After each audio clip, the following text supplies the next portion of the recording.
Agathe, bonjour. Bonjour Sandrine. Et merci de nous accorder ces quelques minutes dans un cadre que vous connaissez, j'imagine, celui du Fort Antoine, qui est toujours très agréable, surtout en ce début d'été. C'est vrai, là il fait bon d'y être parce qu'il fait frais, c'est très agréable et c'est très beau. Alors Agathe, si on se rencontre aujourd'hui, c'est bien évidemment pour parler de votre blog. Et toute première question, assez naturellement, je voudrais vous demander comment vous est venue cette idée de blog entièrement consacrée à la principauté de Monaco. Tout naturellement, il y a déjà quelques années, je suivais le site My Little Paris qui déjà donnait les adresses parisiennes et je trouvais ça très sympa. Et il n'y a pas très longtemps, j'ai connu My Little Madrid parce que je suis une amoureuse de Madrid et donc tout naturellement, je me suis intéressée à ce qu'ils faisaient aussi.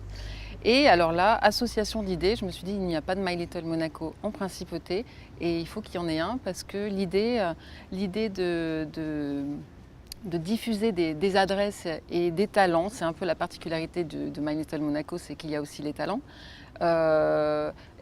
était indispensable, je pense, pour faire connaître tout ce joli monde.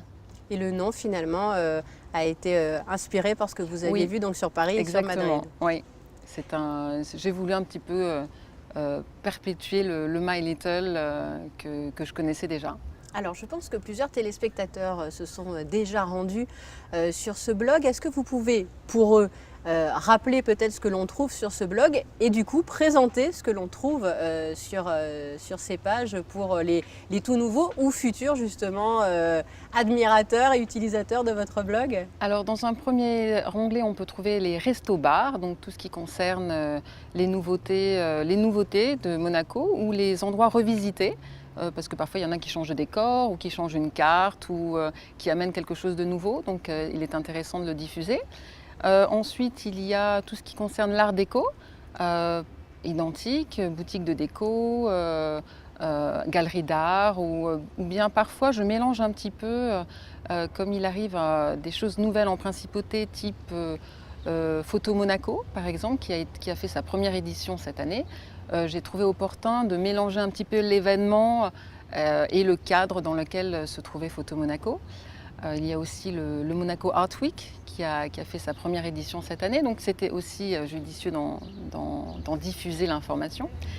Et ensuite, j'ai créé un onglet de Perfect Kids où là, je me suis un petit peu amusée à diffuser ce qu'on pouvait voir pour les enfants en principauté. J'ai vu que vous parliez par exemple de la future école Montessori. Oui, la future école Montessori qui s'installe en principauté enfin en septembre prochain. Et enfin, il y a le Little Portrait.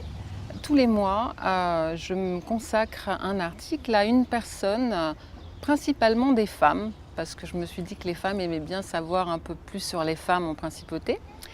Et les femmes qui ont créé quelque chose en principauté, une association, une entreprise, qui sont artistes, qui sont sportives, une femme qui, quand elle se lève le matin, agit pour la principauté.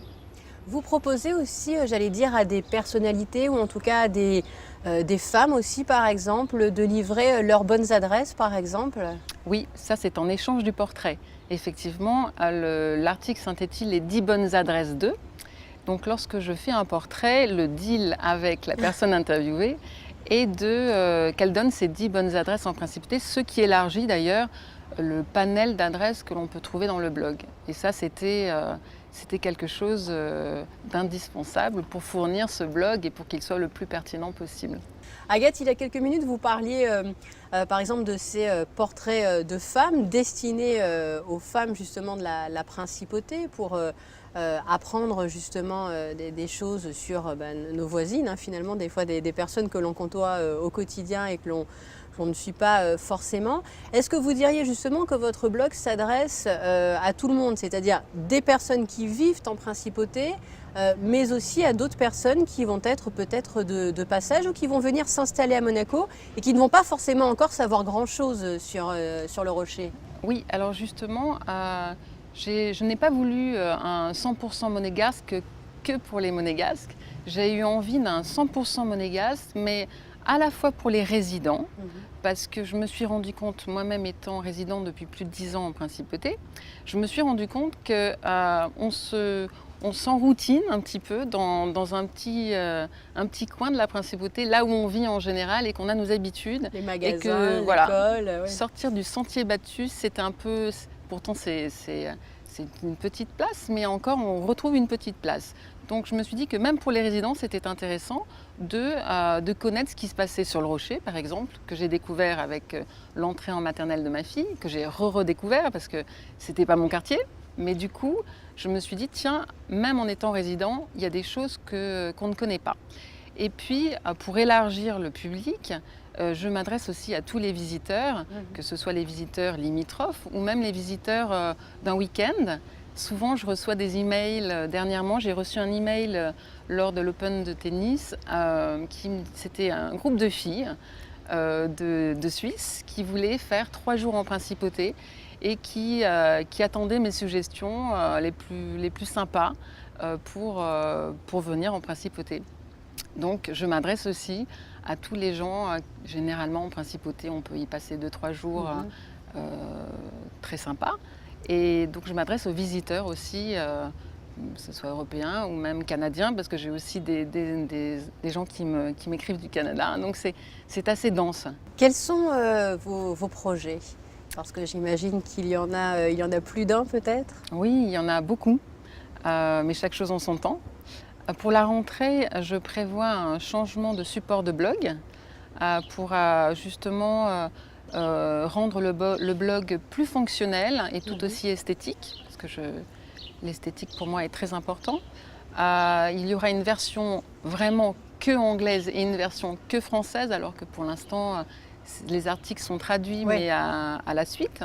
Je trouvais que c'était quand même plus professionnel de distinguer les deux. Ensuite, il y a ce projet d'écriture d'ouvrages sur la principauté, qui est encore à ses débuts, qui a demandé de constituer une équipe pour le faire. Donc c'est un ouvrage qui sera un petit peu à mi-chemin entre le blog et le city guide. Donc ça sera quelque chose de pas du tout classique, mais d'esthétique. C'est sûr, puisque je me suis entourée de personnes telles que Virginie Broquet pour les illustrations, Béatrice Moreno pour la photographie et le graphic design, et d'autres personnes un petit peu plus dans tout ce qui est relations, communication et réseaux sociaux. Parce que c'est très important, les réseaux sociaux aujourd'hui. Oui. On terminera là-dessus. Merci beaucoup et bel été, Agathe. Merci, à vous aussi.